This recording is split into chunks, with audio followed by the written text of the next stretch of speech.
Welcome to Pimpy's Investment Chat, where we keep investment talk simple. And here's your host, Pimpy. What is going on out there, peeps? Iraq has now joined the World Free and Special Economic Zones Federation. The other day we read an article about the European Union's reconstruction bank that Iraq has joined. This is something totally different. Another step for Iraq in the right direction. Before we get started, do me a favor, hit the thumbs up button. If you're not a subscriber, please do so, because when you do, it helps out the channel, and I certainly do appreciate it. If you're thinking about buying gold and silver, head on over to our friends at Miles Franklin. The link will be down below in the description. When you make your purchase, make sure you use promo code Pimpy, P-I-M-P-Y, and they'll take care of you. If you have any additional questions, you can reach us over here at this phone number or over here at this particular email. For all orders over $10,000, reach out by email and we'll make sure that you get a great deal. So come on over to Miles Franklin and add to your precious metal inventory. So an Iraqi villager, Mahdi, says instead of 2 days, she now takes 2 hours to water her crops. Yeah, I would say that's a pretty big improvement, especially if you have a really hot day and you take 2 days to water your plants. Geez, how do you keep them from dying? That's what I want to know. But it's good, so they're getting the watering done in 2 hours. Sprinklers and drip irrigation helps Iraqis beat drought. After 4 years of drought, Iraqi farmer Sami was about to abandon his father's parched land. But then a water-saving irrigation system revived his crops and his hopes. So good. We know that a lot of the farmers were turning to alternative work because of the drought. Hopefully we'll see a lot of more farmers return back to farming. This will help the agriculture for Iraq. This is another article basically covering the same family. A water-saving irrigation system revived Iraqi farmer Sami's crops and hopes. So this is good news. Iraq does not currently have a constitutional court, says Spox. So this is the Kurdistan and Iraq bumping heads still. Said a spokesperson for the Kurdistan regional government on Friday in a statement emphasized the importance of the rule of law and the impartial constitutional court and said that Iraq does not currently have a constitutional court as stated in the constitution. Consequently, the existing court, the Iraqi Federal Supreme Court, is considered unconstitutional, rendering its decisions illegal and unconstitutional. That Supreme Court is the one that has the Chief Justice that runs the Supreme Court there, is friends with Maliki. So they always magically find things in favor of Maliki in a coordinating framework. Kurdistan is saying that's not a constitutional court. Therefore, we're not going to abide by any rules or decisions that they've made in court.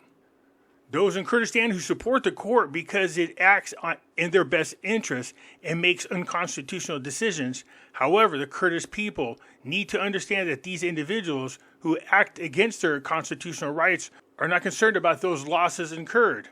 He also said that because the courts has consistently ruled in the favor and against the Kurdistan regional government, it is imperative for the esteemed people of Kurdistan to adopt a stronger and resolute position against those who betray their cause. As per Article 36 of the Kurdistan Parliamentary Election Law, 5 seats were reserved for members of Kurdistan, and those were taken away by the courts recently. So they're saying, no, this isn't a constitutional court, and we're not going to have them tell us what to do. Here you go. Iraq joins the World Federation of Free Economic Zones. The Industrial Estate Authority, one of the formations of the Iraqi Ministry of Industry and Minerals, announced on Thursday it's joining the World Federation of Free Economic Zones in cooperation with the United Nations Industrial Development Organizations. Man, there's a lot of these organizations that they're so redundant. The Director General of the authority explained in a statement that the authority is a vital entity charged with advancing the industrial cities and their prosperity throughout Iraq, indicating that the joining came due to the importance of international partnerships in achieving the obstacles of the authority in light of economic changes and the movement of markets, shipping lanes, and global land and railway transport, in order to act with it professionally, taking advantage of Iraq's strategic geographic location.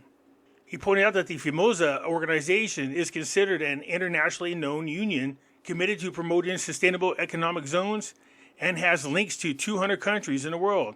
The Director of Authority added that the affiliation confirms the objectives of the industrial estate authorities in creating an environment conducive to investment, innovation, and economic diversification by benefiting from the organization and its global network, as well as attracting foreign investment to Iraq and enhancing the authority's ability to establish and manage industrial zones that help in sustainable development and international business participation, accelerating industrial growth within Iraq by benefiting from the expertise in specialized international organizations. So talk about getting out there and starting to interact with the international community all over again. So something interesting when talking to my friend, I kept saying we were waiting for Iraq to get back on the SWIFT system. He goes, yeah, well, they've been back on since the end of 2022. I said, what do you mean? They really made no announcement. He goes, no, there was no big hoopla about it. Iraq has been in the SWIFT system and active on it since 2022. I told him I find that interesting because I look for articles trying to find what Iraq needed to do to get back on SWIFT system. And it gave this long list of things that Iraq needed to do. And now they're saying that they're on a SWIFT system. Threw me for a loop. So this is great for Iraq. That's one big major thing they're down. They are on a SWIFT system. And guess what? They're on a SWIFT system with the current exchange rate at 1,320 dinars. Societal reluctance to make bank deposits in Iraq. The full story. Well, we talked about this many times, and I know this was in the news, but I do want to highlight something I spoke about. Iraqi citizens are afraid to continue depositing their money in local banks, fearing that they will later be unable to withdraw it as a result of U.S. sanctions imposed from time to time on banks operating inside the country. There's more to it than that, of course. So it goes on to say there are many banks within Iraq, tons and tons and tons of them. The economic expert attributes citizens' reluctance to deposit their money in Iraqi banks to a group of factors, the first of which is the citizens' lack of confidence in the Iraqi banking sector, especially after the collapse of a group of banks that have been in operation for several years without returning depositors' money despite their filing of complaints with the central bank and the Iraqi judiciary. So if your own government won't even help you get your money back, why the hell would you trust the banks at all? Halabasi added in an interview with the news also the weakness of the Central Bank of Iraq in controlling and supervising the work of banks was another factor for the citizens hoarding their money at home without depositing it in the banks. In addition, the ownership of the private banks by people accused of corruption and external parties is one of the factors. Citizens reluctant to deposit their monies in the banking system. He continues, then came the American sanctions on a group of private banks, forming another factor in citizens' reluctance to deal with banks and deposit their money in them for fear of their banks' funds freezing and faltering and their inability to return depositors' money since the bank's dependence on the dollar as the basis of their work and it has investment diversification that can compensate for that. Look, if they really wanted to get the people back in there, then why don't you turn around and recover their funds for them, all of it. That would be at least a great step forward to show the Iraqi people that, yes, you got their back and they can start trusting banks again. This is just a headline. This is customers at the Central Bank of Iraq, which says many foreign trade transactions now go through its electronic platform. Now looky here. Iraq Central Bank says regulated dollar transactions rising. Iraq fighting a booming currency black market has considerably increased overseas dollar transactions through the official global SWIFT system, not the QFS system, but the SWIFT system. The central bank vice governor said on Monday, there was no hoopla about this.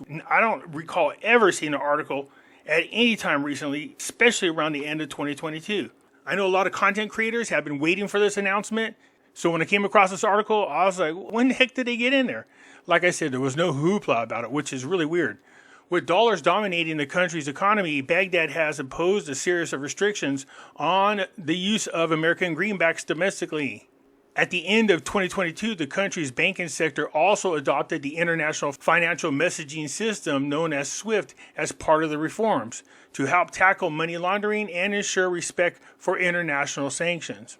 Yeah, we know they adopted their messaging system, which is the ISO 222. They did not mention they were transactioning on it. Oil-rich Iraq has no shortage of dollars, with foreign currency reserves of more than 100 billion, But experts say tax evasion, the black market, and dollar smuggling to countries and entities facing United States sanctions, mainly neighboring Iran, have increased demand for foreign currencies. Transactions through the central bank electronic platform, which ensures compliance with SWIFT, have considerably increased, the bank's vice governor told AFP. So many foreign trade transactions are now being conducted via the platform. At the beginning of 2023, transactions were at 1 million per day. Now we have around 200 million, which is consistent with the size of Iraq's economy. Iraq's banks wanting to access dollar reserves held in the United States must make transfers through the electronic system. The U.S. Federal Reserve will then examine the request and block them if it finds them suspicious. We noticed that the rejections have decreased recently because the banks understood international requirements and traders know better what is needed to transfer their money. But the black market is still thriving. The official exchange rate is fixed by the government at 1,320 dinars per dollar. An unofficial market, the dinars, has been trading at 1,470 dinars per dollar. That's actually lower than where it's been recently. So to see it down below 1,500, remember they have to get within 5% of the fixed exchange rate and they have to stay there consistently. Iraq has close commercial ties with Iran, which also wields considerable political influence in Baghdad, where its Iraqi allies dominated parliament and backed the current government. The Prime Minister al-Sudani acknowledged last year that sanctions preventing dollar transfers to Iranian banks had driven Iraqi traders to the black market. In late November, the government announced steps to encourage imposters of goods like cigarettes, cars, gold, and mobile phones to use official channels to obtain dollars. Iraqi authorities have banned more than 20 Iraqi banks from conducting dollar transactions in accordance with the U.S. regulations regarding sanctions and against money laundering. We are in consistent contact with the American Treasury in an attempt to lift the ban, hoping that talks will yield good and positive results. Surprise, huh? Seriously. I literally just a couple months ago was looking up the steps that Iraq has to take in order to get back on a SWIFT system. And it listed everything saying that they were in the process. That's all it said. Apparently they are beyond the process and they've been through with the process since the end of 2022, beginning of 2023. So great. That's another big accomplishment for Iraq. So we need to make sure that their restrictions on their currency are lifted. We need for them to get into the World Trade Organization. And we need to see them on the Forex. Those things got to be coming soon. So this is exciting news for Iraq. Anyways, I thought I would just share it. Look forward to your comments. I'll get back at you later. I'm out.